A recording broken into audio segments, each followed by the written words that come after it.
Mgbe Jesu kwuchara okwu ndị ya na ndị ụmụazụ ya wee gawa na ndịda ugwu nke Kedrọn. O nwere ogige nke dị n'ebe ahụ, ha banyere n'ime ya. Judas onye rere ya maara ebe ahụ nke ọma, n'ihi na ha na-anọ n'ebe ahụ oge ụfọdụ.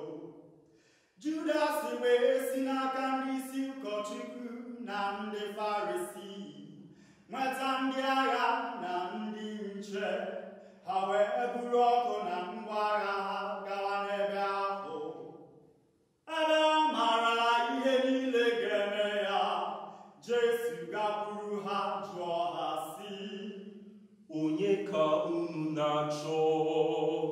Ha zaa ya sị, Jesu onye Nazaret. Jesu asị ha, ọ bụ m.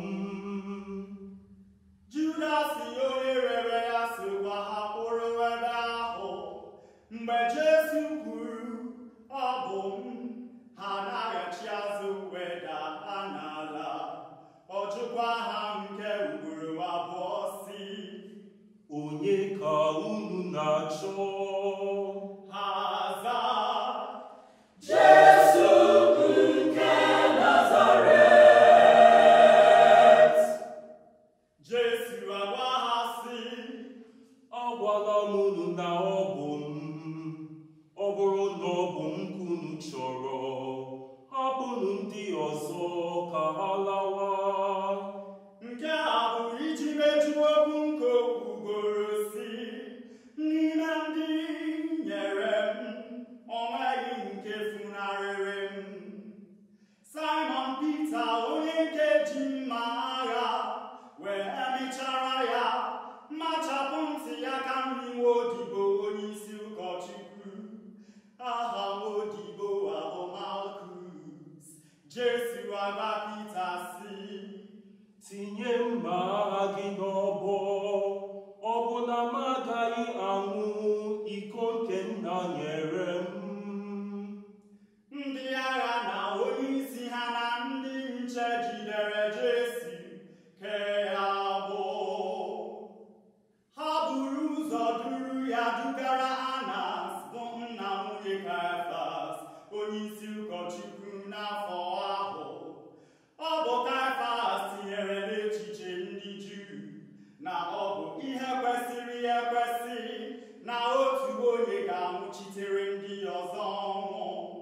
Simon Pita na otu nwaazụ Jesu ọzọ so ya. Nwaazụ Jesu a bụ onye onyeisi ụkọchukwu maara nke ọma, so Jesu banye n'ụlọ onyeisi ụkọchukwu, ma Pita pụrụ n'iro. Nwaazụ a maara nke ọma wee pụọ gakwuru nwanyị na-eche ọnụ ụzọ, gwa ya okwu, wee kpọbata Pita. Nwanyị ahụ ajụọ Pita sị, ọ bụ na ị bụghị otu n'ime ndị ụmụazụ nwoke a?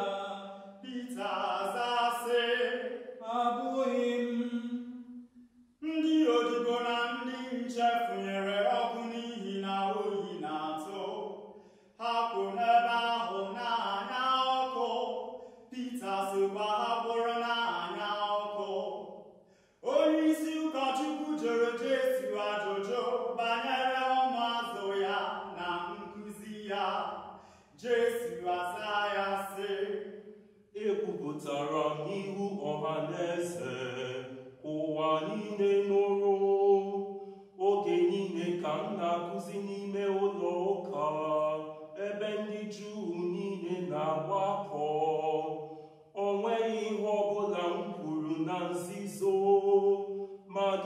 mere na ọ bụ m ka unu na-ajụ. Jụwanụ ndị nụrụ ihe m kụziri, ha makwaziri ihe m kwuru. Ka ọ na-ekwu nke a, otu onye n'ime ndị agha na-eche nche mara ya ụra sị, ọ bụ otu a ka isi azụ onye isi ụkọchukwu?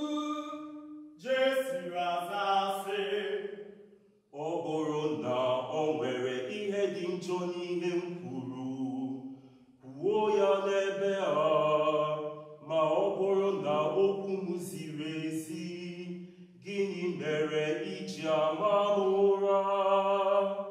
Anas wee kpụgara ya Kaịfas onyeisi ụkọchukwu. Ka Simon Pita nọ n'ebe ahụ na-anya ọkụ, otu onye asị ya, Ọ bụ na ị bụghị otu n'ime ndị ụmụazụ ya? ọ gọsị, Abụghị m. otu onye n'ime ndị odibo onyeisi ụkọchukwu, nke bụ nwanne onye nọ Pita machapụrụ ntị ya sị, Ọ bụ na m ahụghị gị na ya n'ime ogige? Pita agọkwa nke ugboro atọ. Ozigbo ahụ oke ọkpa akwa. Ha siri n'ụlọ Kaịfas duru Jesu gaa n'ụlọ ikpe Pilet. Ugbu a ọ bụzi ụtụtụ, ha onwe ha banyeghị n'ụlọ ikpe ka ha ghara imerụ onwe ha tupu emume nke Paska. Pilet wee gakwuru ha sị, Kedu ihe ọjọọ unu siri na nwoke a mere? ha zaa sị, Ọ bụrụ na ọ bụghị onye ụra na anyị agaghị akpụta ya ebe a. Pilet wee sị ha, Bụrụnụ ya n'onwe unu kpee ya ikpe ka iwu unu si dị. ndị Juu aza ya sị, Enyere anyị ikike ịkpụgbu mmadụ. nke a bụ iji mejuo okwu Jesu kwubugoro iji gosi ụzọ ọ ga-esi nwụọ. Pilet weghachigha n'ụlọ ikpe ya, kpọọ Jesu jụọ ya sị, Ị bụ eze ndị Juu? Jesu aza ya sị, Ajụjụ nke a o sighị n'uche pụta, ka ọ bụ na ndị ọzọ akọbugoro gị maka m? Pilet ya sị, Abụ m onye Juu. Ọ bụ ndị ala unu na ndị isi ụkọchukwu dụnyere gị n'aka m. Ọ bụ gịnị ka ị mere? Jesu aza sị, Alaeze m abụghị nke ụwa a. Ọ bụrụ na alaeze m bụ nke ụwa a, ndị nke m aka lụrụ m ọgụ iji gbochi m nwa ịdaba n'aka ndị Juu, mana alaeze m abụghị nke ụwa a. Pilet ya sị ya, Ya bụ na ị bụ onye eze? Jesu aza sị, Gị kwuru ya, n'ezie abụ m eze, maka ihe nke aka eji nwa m, ka m bịa n'ụwa gbaa akaebe banyere eziokwu. Ndị kwenyere n'eziokwu na-ege m ntị. Pilet ya sị, Eziokwu? Gịnị bụ eziokwu? mgbe o kwuchara nke a, ọ pụọ ọzọ gakwuru ndị Juu sị ha, O nweghị ihe m chọpụtara megidere ya, mana dịka iwu unu siri dị, ọ bụ ihe dịrị m na m ga-ahapụrụ unu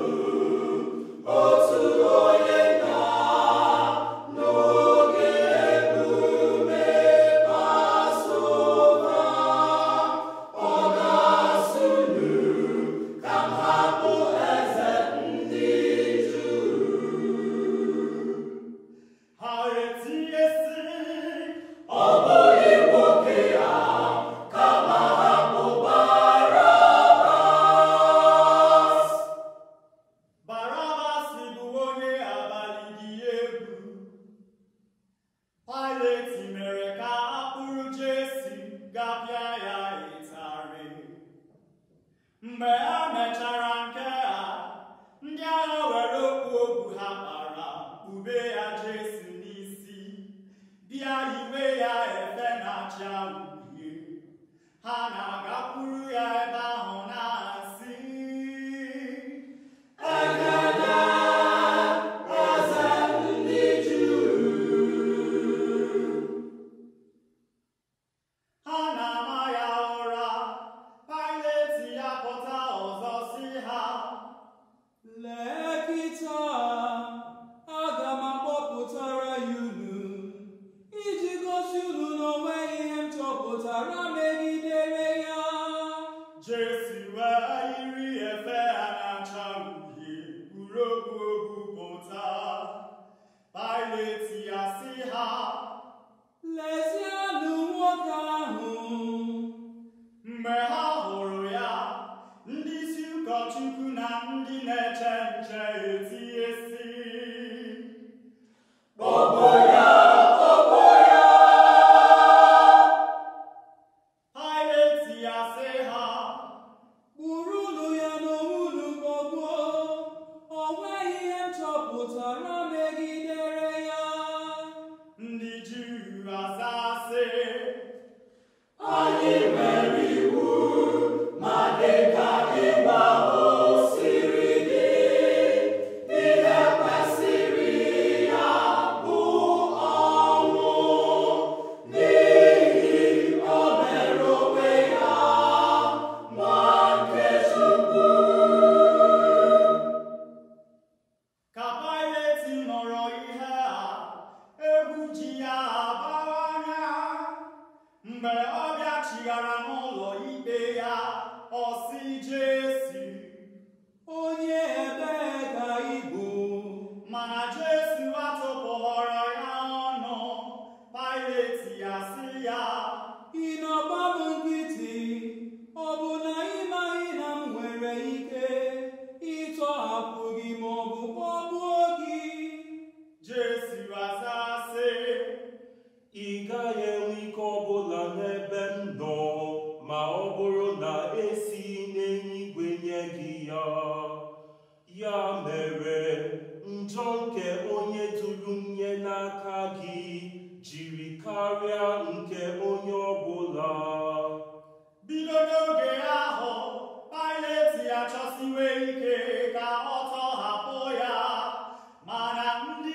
Pilet sị, ihe ị ga-ede abụghị eze ndị Juu, kama nwoke ya sịrị ya bụ m eze ndị Juu. Pilet ya sị ha, ihe m dere edeela m ya. mgbe ndị agha kpọgbuchara Jesu, ha were efe ya kee ya ụzọ anọ, otu ụzọ maka otu onye agha. Ekpekọtara efe nke oyi n'ime ahụ, si n'olu ruo n'ụkwụ ya. Ha kwuo n'onwe ha sị, kama anyị ga-esewa ya ka anyị fee nza, onye ọ danyere o were. otu a ka esi mejuo ihe akwụkwọ nsọ kwuru sị, ha kesara efe m otu ha fere nza maka uwe m. Nke a n'ezie bụ ihe ndị agha mere. Meri nne Jesu na nwanne ya nwanyị na nwunye Kleopas nakwa Meri nke Magdala kwụ n'akụkụ obe. Mgbe Jesu hụrụ nne ya na nwaazụ ya nke ọ hụkarịchara n'anya, Jesu asị nne ya, Nwanyị, lee nwa gị. ọ sịkwa nwaazụ ya, Nwa, lee nne gị. bido n'oge ahụ, nwaazụ a kpọrọ ya lawa, wee nye ya ụlọ. Ka emechara nke a, Jesu mara na kịta emezuola ihe niile. Na imejupụta ihe niile dere n'akwụkwọ nsọ, ọ sị, Mmiri na-agụ m. o nwere udu nke nọ n'ebe ahụ, nke mmanya gbakara agbaka juru n'ime ya. Ha wee were ogbo tinye na mmanya ahụ, konye ya n'osisi, metụ ya Jesu n'ọnụ. O wee sị, Emezuola ihe niile. o hulata isi kube.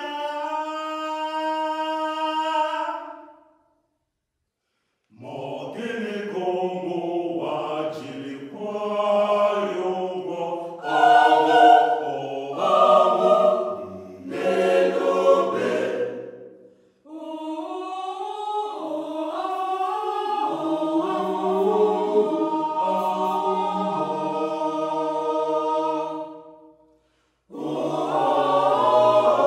Afụfụ mmụọ Jesu zara anyị.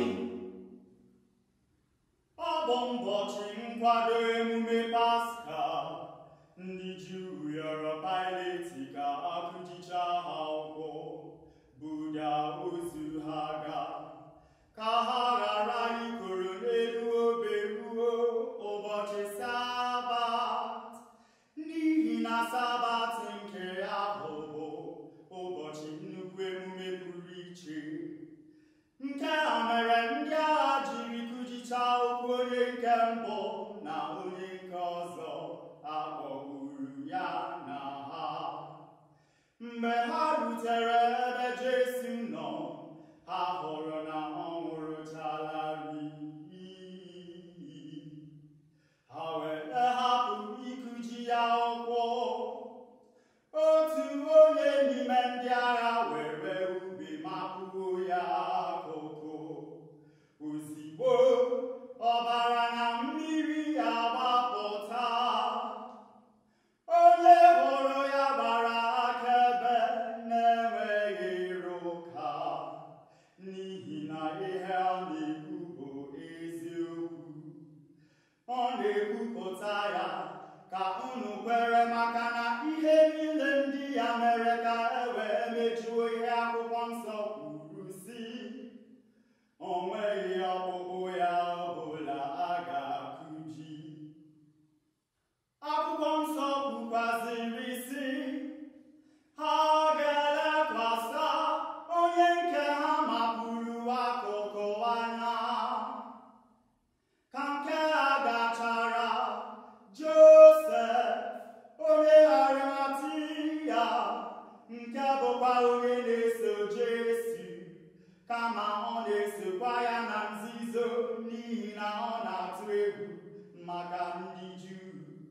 yọrọ Paịlet ka ya buru ahụ Jesu. Paịlet nyere ya ikike ọ ga-buru ya. Nikodemus, onye bịakwutere Jesu otu uchichi bịakwara. O wetara ude isi ọma nke mere na ọlaọcha gwakọtara ọnụ nke ga-apụta otu akpa ego. Ha ewere akwa ọcha fụchie ahụ Jesu dịka usoro ili ozu ndị Juu siri dị. O nwere ili ọhụrụ dị nso n'ogige ebe a kpọgburu ya, nke na-enweghị onye ọbụla eligoro n'ime ya mbụ. Ebe ọ bụ ụbọchị nkwado oriri ndị Juu, ma bụrụkwa na ya bụ ili dị nso n'ebe ahụ. Ha dọnyere Jesu n'ime ya.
If you liked this video, please subscribe and click on the notification bell.